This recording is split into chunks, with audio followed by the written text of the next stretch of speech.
හරි කරුණාකරලා මේක ගලවගෙන යන්න මම රෙකෝඩ් කරනවා. හරි. ඕගොල්ලන්ගේ ඔක්කොමත් එක්ක මම රෙකෝඩ් කරනවා කරුණාකරලා මේක ගලවගෙන යන්න. මෙතන ගහන්න එපා මේ ගෑත් තියෙන දණක පෝස්ටරේ තියෙන්නේ කරුණාකරලා මේ මම දැන් රෙකෝඩ් කරලා නිවුස් වලට දෙනවා දැන්. හරි. මම යු රිපෝටර් කෙනෙකුට දාලා මේක දැන් නිවුස් වලට දෙනවා. කරුණාකරලා ගලවගෙන යන්න. හරි. ඕගොල්ලන්ගේ මූණු වාහනේ නම්බරෙත් එක්ක මම ඔක්කොම කරලා මම දෙනවා මේක නිවුස් වලට.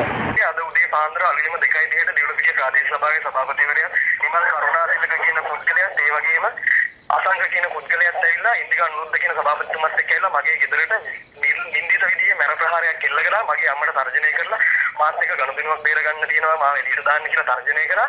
මේකට හේතුව තමයි ගිය සතියේ සෙනසුරාදා මගේ ගෙදර මිදුල තිබුණ ලයිට් කණුවක රටේ වර්තමාන ජනාධිපතිවරයාගේ කටවුට් එකක් ප්‍රදර්ශනය කරන්න යද්දි මම ඒකට විරුද්ධත්වය ප්‍රකාශ කිරීම කැමති මේ රටේ ජනාධිපතිවරයාගෙන් ඒ වගේම ආරක්ෂක සම්බන්ධයෙන් සියලු දෙනාගේ මේ රටේ ප්‍රජාතන්ත්‍රවාදී ක්‍රියාත්මක වෙන්නේ ආණ්ඩු පක්ෂයේ යම් කිසි සීමිත පිරිසකට විතරද එහෙම මේ දිවුලපිටිය ප්‍රාදේශීය සභාවේ කැබ් එක නවත්තලා තිබුණා. ඒකෙන් කට්ටිය 6-7 දිනක් හිටියා මම ඇහුවා උඹලගේ පුතා කෝ කියලා. මං කිව්වා ඒගොල්ලෝ ගෙදර නෑ. ඒගොල්ලෝ රස්සාවට යන මාසෙකට සැරයක් ගෙදර එන්නේ කියලා. එතකොට කිව්වා මම උඹලගේ පුතා හම්බෙන්න ආවේ කියලා. ඉතින් දැන් මට ඒගොල්ලෝ අනවශ්‍ය විදියට බැන්න. හරියට බැන්න. ඊට පස්සේ මං කිව්වා මට කියලා වැඩක් නෑ. මට මේ කතා කරගෙන ඉන්නත් නෑ බීපු අයත් එක්කලා. මට මේ වැඩ තියෙනවා කියලා. මම ඊට පස්සේ අර පැත්තට ගියා. ගිහින් ආ කියලා ආයෙ ටිකක් කියලා එනවා. දැන් මෙයා මෙතන යන්නේ බැන ඉන්නවා. ඒක හිටියා 6 දිනක් විතර. ප්‍රාදේශීය සභාව කැබ් එකේ 6 දිනක් විතර හිටියා.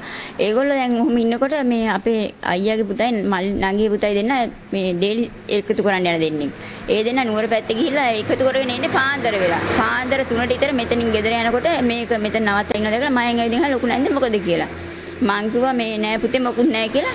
ඊට පස්සේ අරගොල්ලන් කතා කරලා ඔයාලා මේ කෑරු ගහලා ඊට පස්සේ මේගොල්ලෝ කොහොම හරි දැන් මේගොල්ලෝ අපිට ගහන්න ආවද කියලා හිතන්න දන්නේ නෑ මේ කෝල් එකක් දුන්නා කාටද. එතකොට ඩිපෙන්ඩර් එකක් ආවිදින් නැවැත්තුවා. ඒකේ හිටියා යකට පුළුවන් තව 4 දිනක්. ඒගොල්ලෝ බහැලා අර දෙන්නට ගහන්න පටන් ගත්තා. ඉතින් මම බේරන්න හැදුවා මට කොහොමද බේරගන්න බැරුව ගියා. බයිසිකලෙටත් ගහලා කුඩු කරා. ඒගොල්ලෝ මේ ළමයි දෙන්නට හොඳටම ගැහුවා බිම දාගෙන. අපි යන්න කලින් ප්‍රාදේශීය සභාවේ එතන අර හිටියා අර නිමල් කරුණාරත්න කියන අසංග කෙනෙක් ඇය දෙන්න ගිහලා පොලිසිය පැමිණිල්ලක් කරා. අපි යනකොට ඒගොල්ලෝ කරනවා. ඉතින් අපි ඔයාලා බොරු කරන්න එපා. අපිට ගහලා ඔයගොල්ලෝ මෙහෙම කරන්න කියලා. ඉතින් එතකොට ඒගොල්ලෝ කිව්වා කටවුට් කපනවා කියලා. අපි ගියා ඉතින් අපි නෙමෙයිනේ කපන්නේ ඔයාලා කපන අය හොයන්න කියලා. ඉතින් එහෙම කියලා අපිත් පැමිණිල්ලක් කරලා ආවා. ඇවිදින් තියන්නේ අපේ පුතා හොයන්න.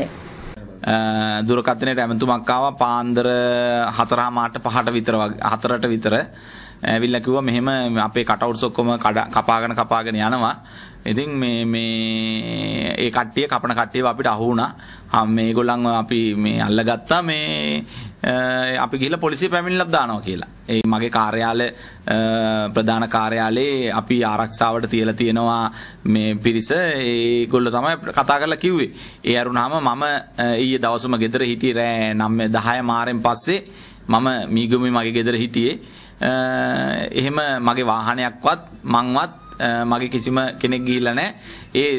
ඒවා බලන්න මේ තියලා තිබුණා අය අපි දන්නවා මොකද මීට දවස් 3-4ක වෙලේ ඉඳන් කටවුට් කපනවා. සැරින් සැරේ කපනවා. දැන් අද දිවුලපිටිය ආසනේ තියෙන කටවුට් 100කට වැඩි ප්‍රමාණයක් කපලා තියෙනවා.